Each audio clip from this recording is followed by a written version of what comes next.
que tout ce qui nous rend humains aura de plus en plus d'importance dans ce monde. Alors, présentez-vous. Denis Boissin, directeur adjoint du programme Grande École à Askema Business School, en charge de la première année, l'année de L3, et puis en charge également des concours.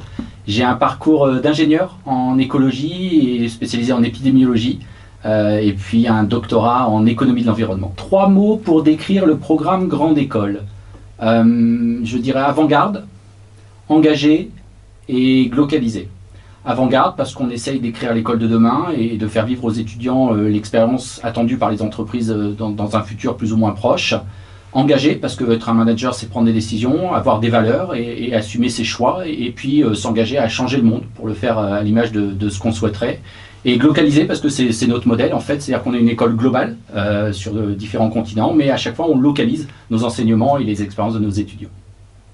Quelques mots sur l'année de L3 pour les futurs étudiants. Alors, cette année de L3, c'est une année dont on a complètement revu le programme il y a 2 ans. On est reparti d'une feuille blanche. On l'a beaucoup fait évoluer l'année dernière, fort de cette première expérience, et on va plutôt aller dans la consolidation cette année, avec un élément notable, quand même, le renforcement de toutes les dimensions du développement durable et de la RSE par extension sur la suite du programme. Pourquoi est-ce important d'étudier la philosophie en école de commerce? Alors, excellente question. Vous savez que avec l'arrivée de l'intelligence artificielle, le traitement des données, les big data, nous pensons globalement que tout ce qui nous rend humains aura de plus en plus d'importance dans ce monde. Et la philosophie, c'est prendre du recul.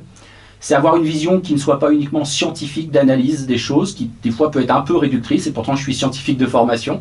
Et c'est ramener du social, c'est ramener de l'humain, c'est prendre du recul. Voilà, on a la chance d'avoir par exemple Gaspard Koenig, et on va voir comment la propriété de soi par les philosophes se traduit par l'utilisation de vos données, par les réseaux sociaux, Facebook et compagnie. Avez-vous une anecdote liée à votre parcours dans l'enseignement à nous raconter? Alors malheureusement dans le format qu'est le nôtre, ça va être difficile parce que j'en ai des tonnes, des anecdotes. Plutôt qu'une anecdote, c'est quelque chose qui arrive pas tous les jours évidemment, mais qui fait énormément plaisir.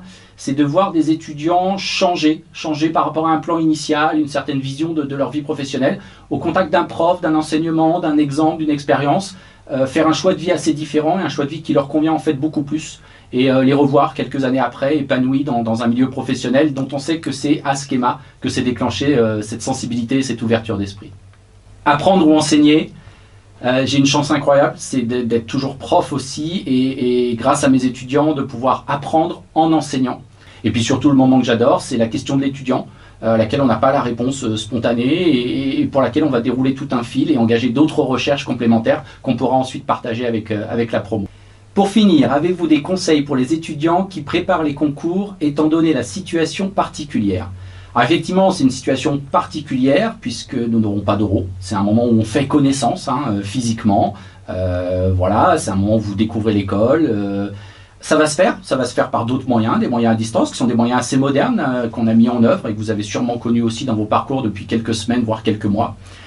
Et puis par contre, peut-être pour les candidats préparationnaires, les écrits, c'est les épreuves que vous préparez depuis au moins 2 ans. Donc c'est peut-être plus une opportunité et une chance que ces conditions exceptionnelles, puisque vous êtes là en terrain plutôt conquis. Et l'oral qui des fois peut un petit peu faire peur, pour lequel on est peut-être un peu moins préparé, vous aurez malheureusement la chance d'y échapper cette année.